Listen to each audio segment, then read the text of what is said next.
Я дам тебе 3000 за этот стул. Нет, я же указал цену 8000, но окей, отдам за 7. Ладно, смотри, я заберу его за 4К прямо сейчас. Ты выглядишь как нормальный парень, давай остановимся на 6К.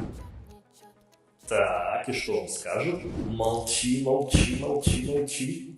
Он что, со мной в игры какие-то играет? Блин, как неловко, я сейчас блевану от волнения.